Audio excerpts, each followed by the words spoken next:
Assalamualaikum warahmatullahi wabarakatuh.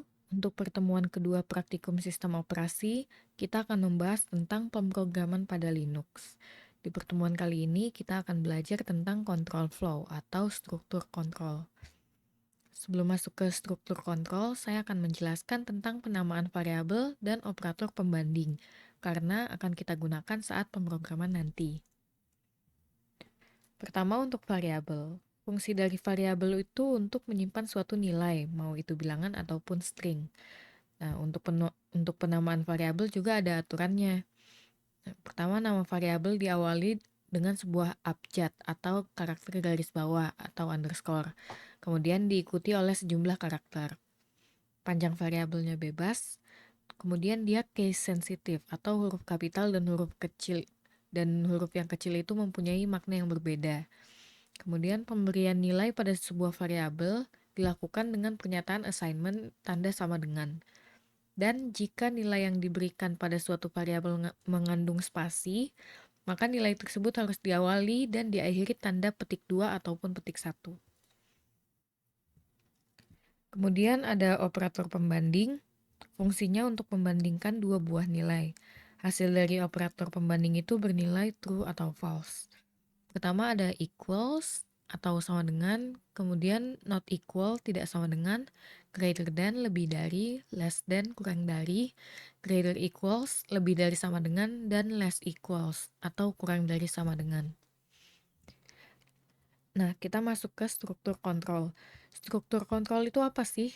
Di dalam bahasa pemrograman, struktur kontrol adalah perintah dengan bentuk atau struktur tertentu yang akan digunakan untuk mengatur atau mengontrol jalannya program. Nah, struktur kontrol terbagi menjadi dua, yaitu percabangan dan perulangan. Untuk percabangan ada 4, ada if else, if else, dan case. Pertama, percabangan if itu digunakan ketika hanya ada satu kondisi. Nah, di sini kondisinya itu jika nilai total lebih dari sama dengan 90, maka akan tercetak Anda mendapat nilai A. Kemudian untuk menutup percabangan if, kita menggunakan V. Kalau if else digunakan ketika ada dua kondisi. Contohnya di sini kita masukkan angka. Kemudian untuk melihat dia genap atau ganjil, kita bagi dua. Nah, if kalau tidak ada sisa atau sisanya sama dengan 0, maka akan tercetak angka tersebut adalah bilangan genap. Nah, if yang else-nya berarti dia ada sisanya, berarti dia bilangan ganjil.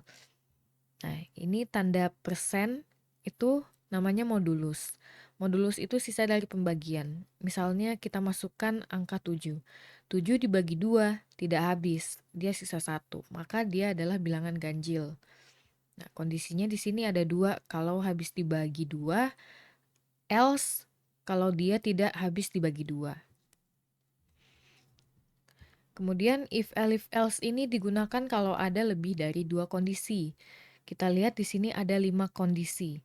Kalau nilai rata-ratanya lebih dari sama dengan 90, maka akan mendapat nilai A. Kalau lebih dari sama dengan 80, maka akan mendapat nilai B, dan seterusnya. Kemudian jangan lupa kalau percabangan if, kita tutup dengan V. Kemudian ada percabangan case. Nah, case ini kita gunakan untuk pemilihan. Misal saya buat program kalkulator sederhana. Kita masukkan angka pertama dan angka keduanya, kemudian kita cetak menu. Dari menu ini kita mengambil input dari user menggunakan read. Kemudian kita simpan ke dalam variabel pil. Nah, pil ini kita buat percabangan case. Kalau pilnya 1, maka akan melakukan penjumlahan. Kalau pilnya 2, maka akan melakukan pengurangan. Dan seterusnya.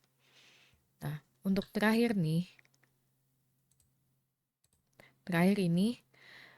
tanda bintang, ini untuk inputan lain selain dari yang kita buat dari case. Di sini kita buat 1, 2, 3, 4. Nah, kalau kita memilih selain dari ini, maka akan tercetak pilihan tidak tersedia.